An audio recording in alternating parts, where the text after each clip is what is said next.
Welcome to This Week in Missouri Politics. We're going to jump right in the show this week. We're at the Missouri Attorney General Eric Schmitt. Welcome back to the show. Good to be here.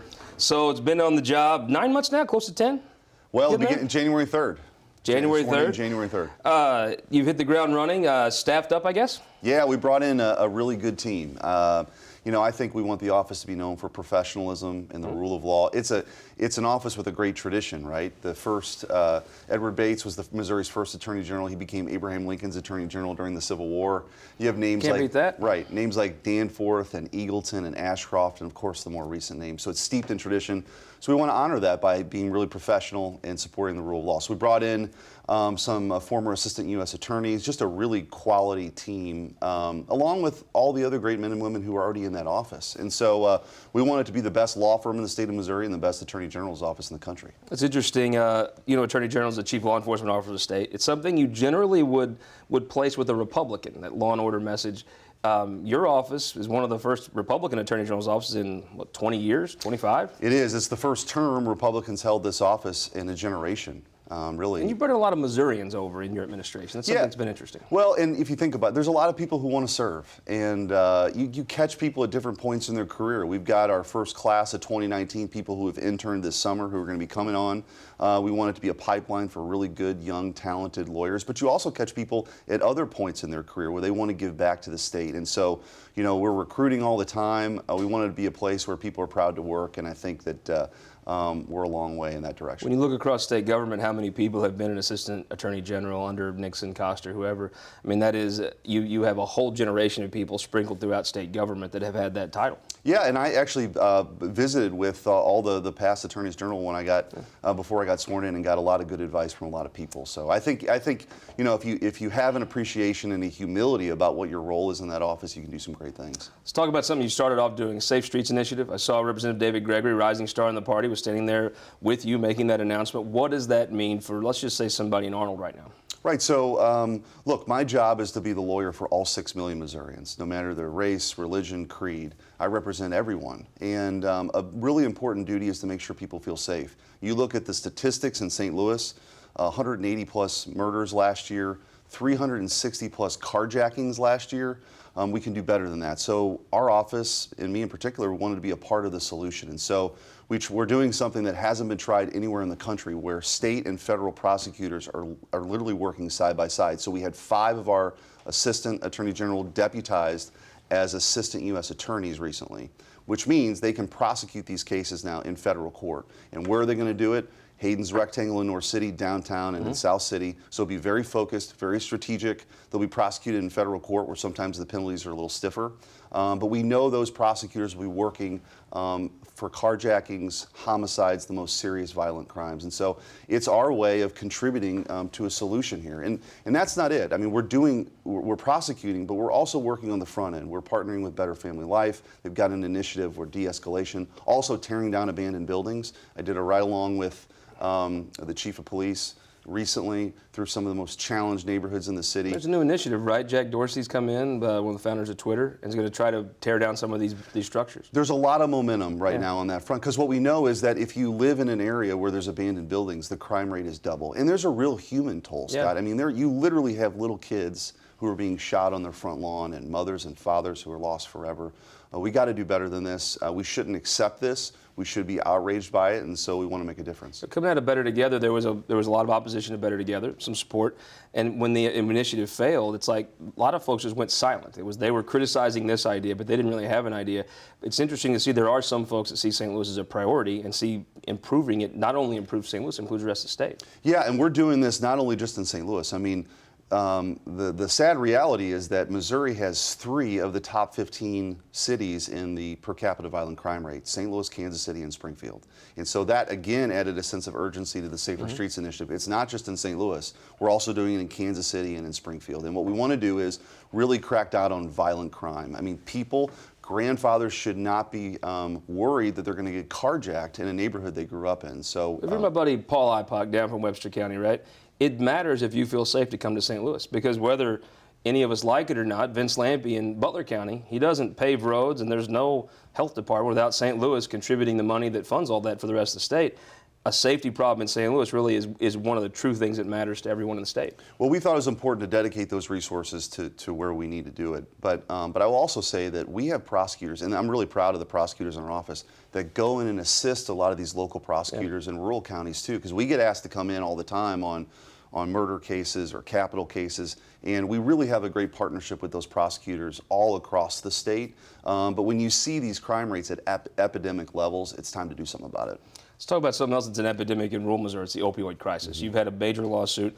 Give an update on where that is. So you look at the numbers, about 140 people die every day from opioid-related deaths. That's like a plane going down every single day of every week of every month of every year. If that happened, right, we would do something about it. We would have our collective energy directed in a particular direction here. In Missouri, 65 people die. I should say 1 in 65 deaths are opioid-related deaths. So this is an epidemic, and particularly in rural Missouri, where it's felt in our most rural counties.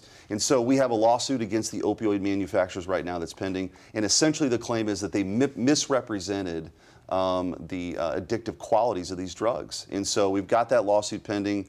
We intend to win. We've expanded the lawsuit recently, and we also launched something called realopioidpain.com, where we want to hear from Missourians about their stories. There's a couple of reasons for that. One is we want to make sure people are reaching out to our office to talk about the epidemic, but also they could be used as fact witnesses when this case ultimately goes to trial. So we're serious about it. It's an important case, and perhaps the most significant kind of case like that since the tobacco litigation in the 1990s. Let's talk about something else. It's I think a problem that people didn't really know about until recently, but now it's startling. There's a rape kit backlog that is enormous in our state, and you've announced an initiative to try to do something about that. Can you kind of walk through what you're doing to address this backlog? Because I think no matter who you are in the state, that's jaw-dropping, the backlog on these. Yeah, so last year it was discovered that, and this is, by the way, with only 40% of the entities that could responding, that there were over 5,000 untested sexual assault kits across the state.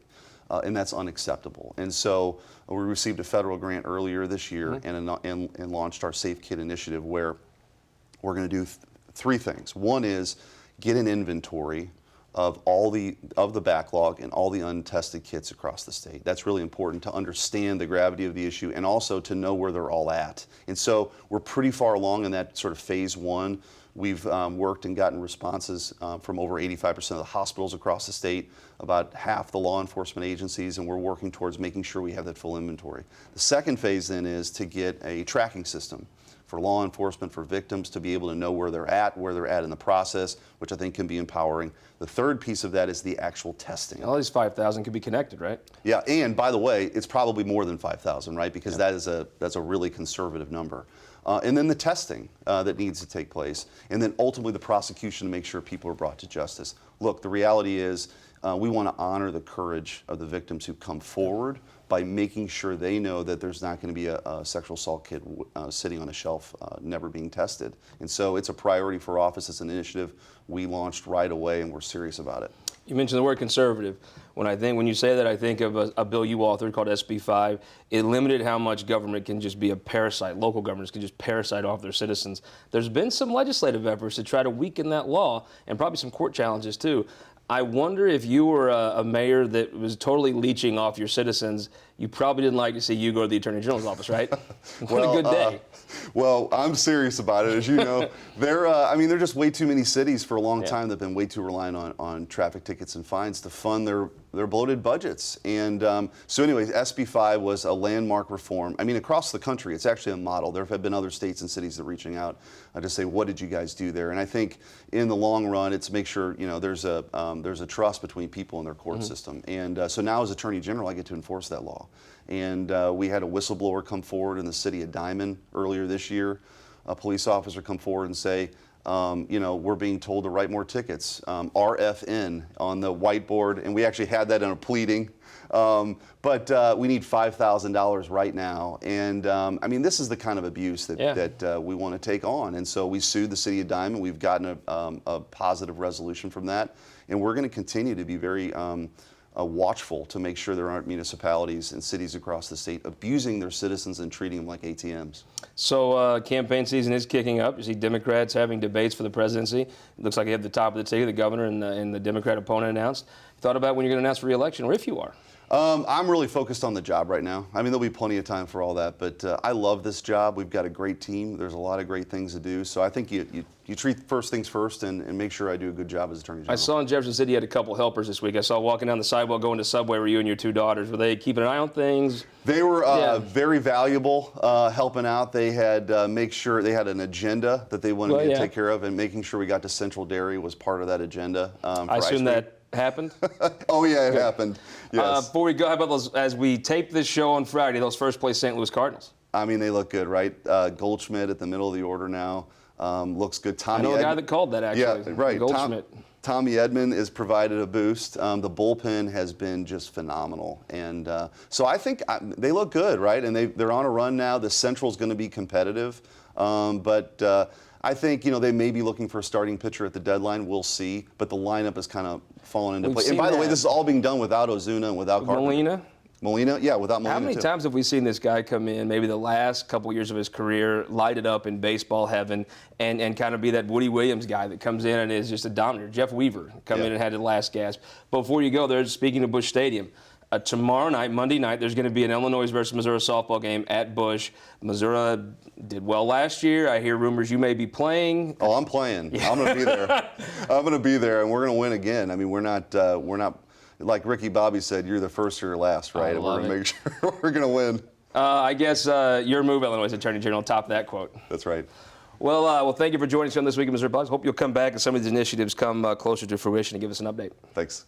We'll be right back on the show. We'll have Joe Patterson coming up next and Jeff Roorda. It'll be interesting. But first, I want to tell you about a passion project of mine. Go to showingmissouri.com. It's with an AH like it's supposed to be spelled. We were in beautiful Benton County last week. Got to eat at the Handle House. I tell you all about the Slicker War. If you think the Hat Mills and McCoys have something on Missouri, Missouri basically says hold our beer. They had an entire war over a family feud. Showingmissouri.com. History of Missouri, one county at a time. We'll be right back after this.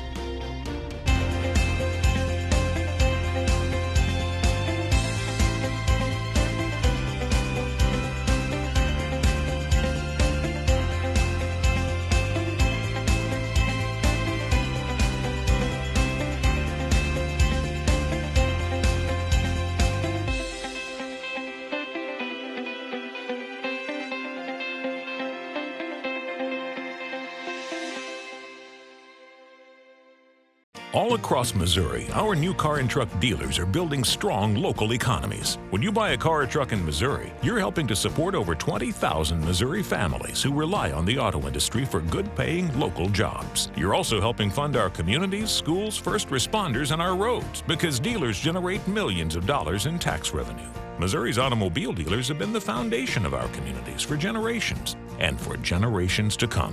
The Missouri Automobile Dealers Association, the heart of Missouri. At Ameren, Missouri, we know what light can do. It draws people together and chases monsters away.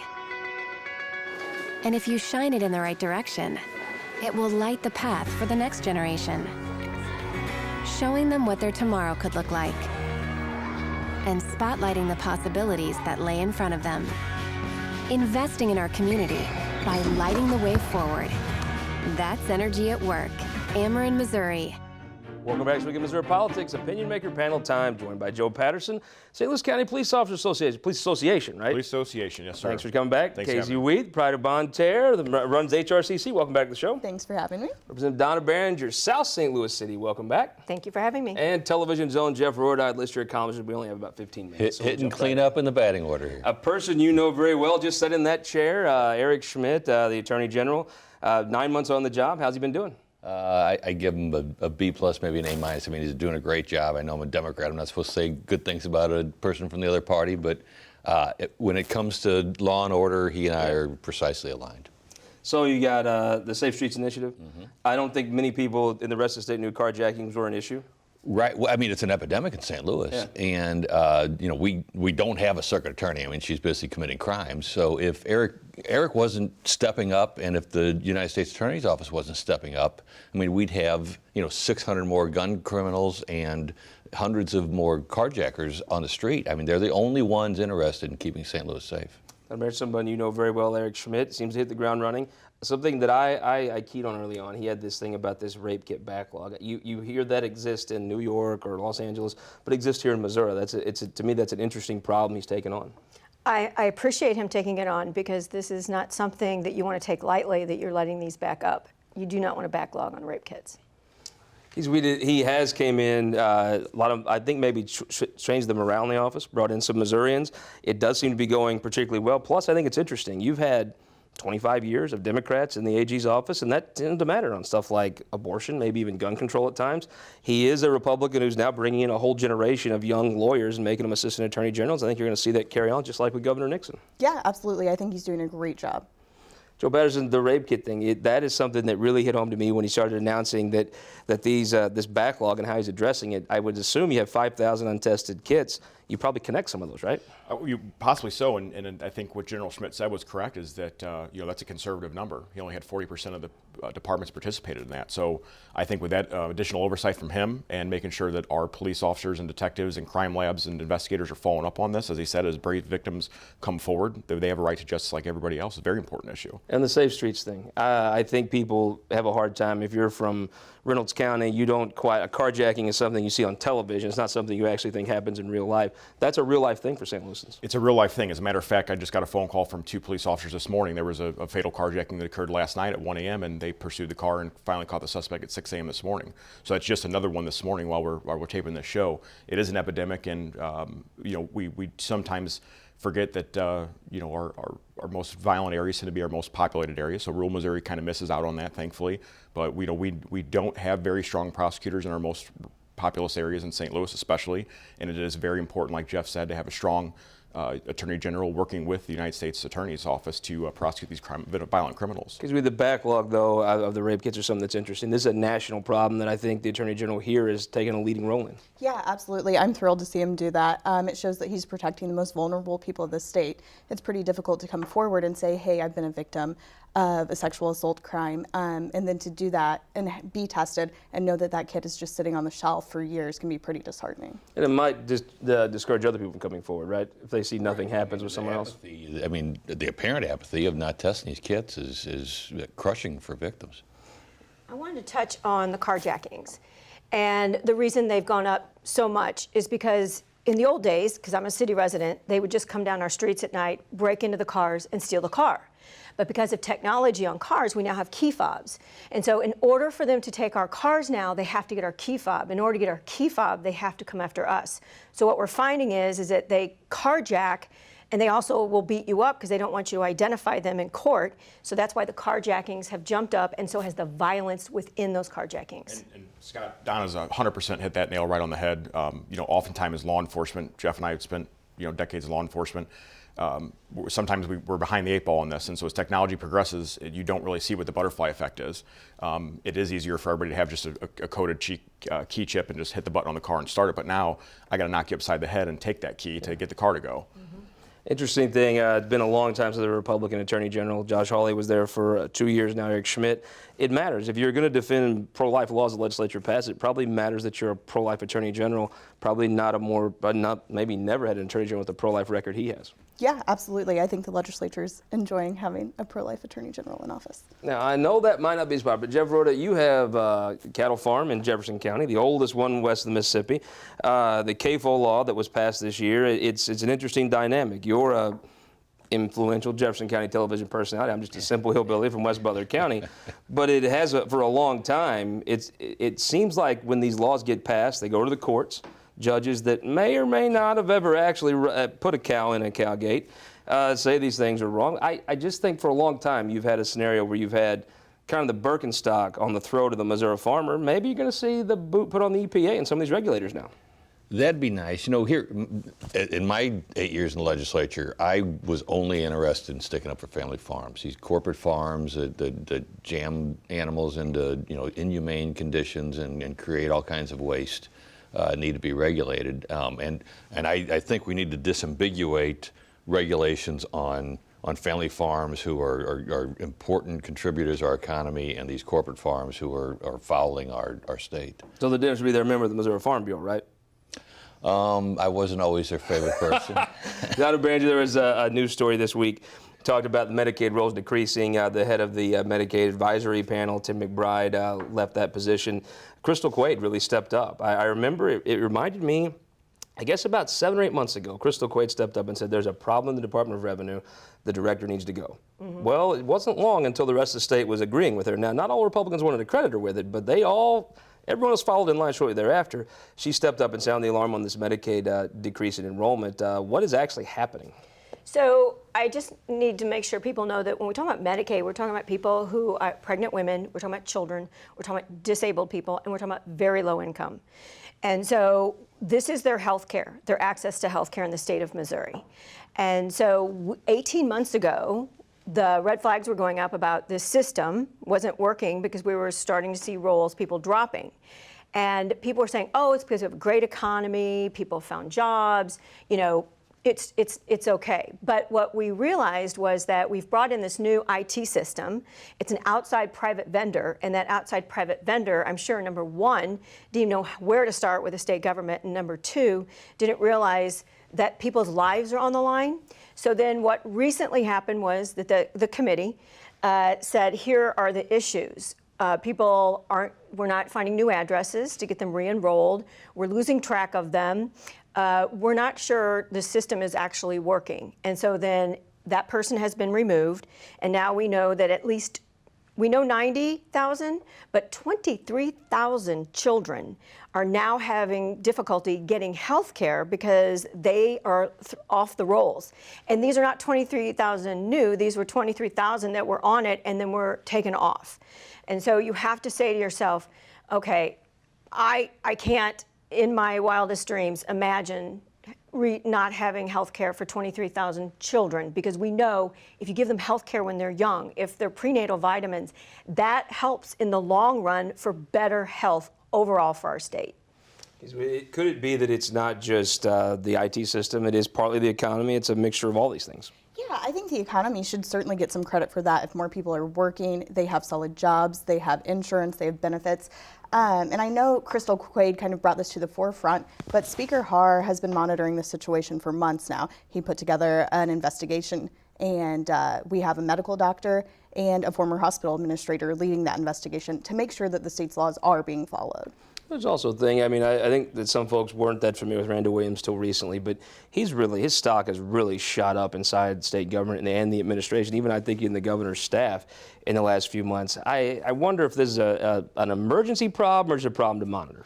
I think it's definitely a problem to monitor for sure, but I just want to piggyback on something you said, Scott. Is I think the governor's office and the administration just needs to get a tremendous amount of support, and thanks for the top talents being put in some of our state offices. We've seen some really actual Missourians in charge of things that actually care about their neighbors, friends, and family. So I think that's a good thing for all citizens, and I'm excited for the administering of the executive branch of government this. Jeff Roorda, you sit in that House chamber and you've watched good politics and you've watched good policy.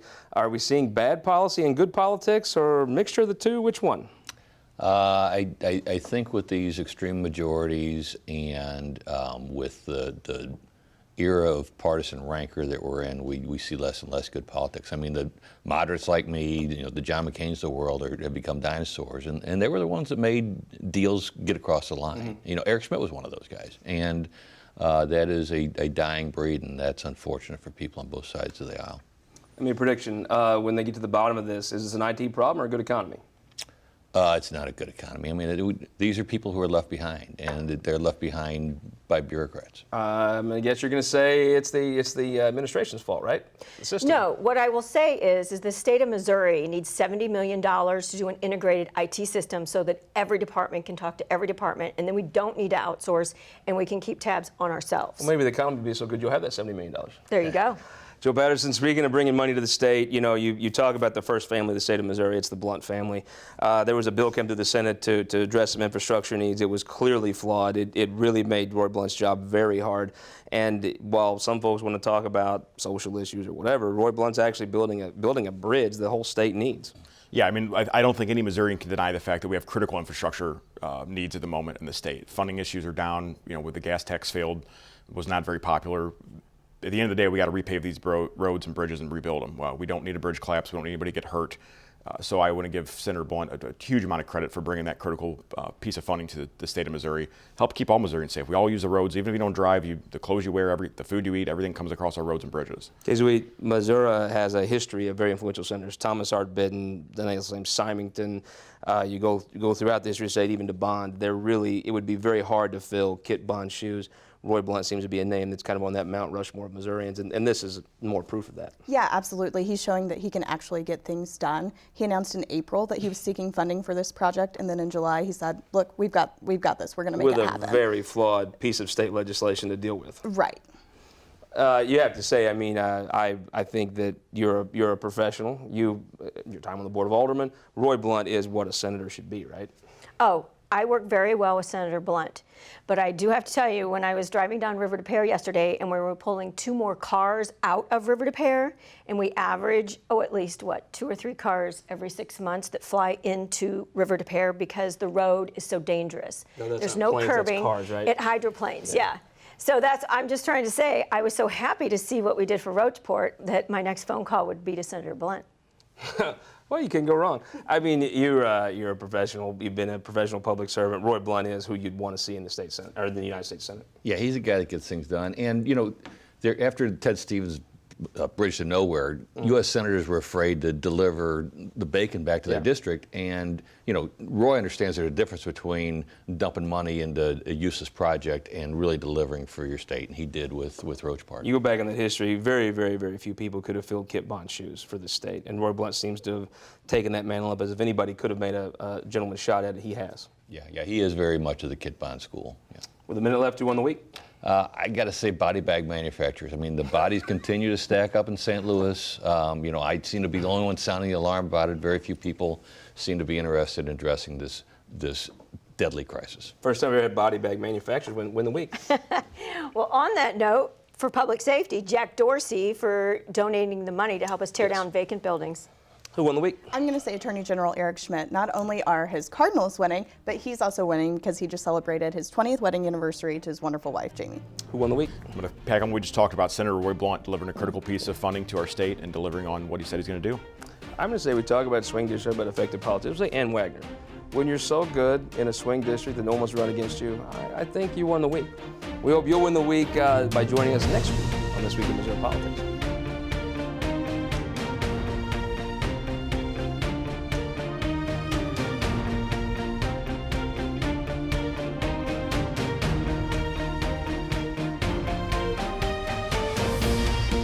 This Week in Missouri Politics, sponsored by the Missouri Association of Career Fire Protection Districts, Spire, and Sterling Bank. We just finished up this week's show, and I appreciate a second to tell you about a new thing we're doing. I'm a history buff, like I know a lot of you are if you watch the show. We're doing a thing of the history of Missouri. We're going to do it one county at a time. We call it Show Me Missouri. We're going to travel to all 114 counties of the state. We'll have a member of the Farm Bureau, county elected officials, some of your state legislators you see here on the show. We're going to talk about the history, what's happening now in the county, and how the two are interconnected. It's a passion project of mine. If you like history, I hope you'll get involved. Follow us. Go to MissouriTimes.com. You can see it. We'll probably branch it off into its own social media at some point. But you've been so good to us at the Missouri Times, the show, different papers. This is a passion project that I hope you'll enjoy. It's called Show Me Missouri, the history of Missouri, one county at a time. The first county was Polk County. We had a great time. And we hope you'll go to MissouriTimes.com, find a little bit about it. And if you like the history of the state, I hope you'll enjoy it. Thanks a lot.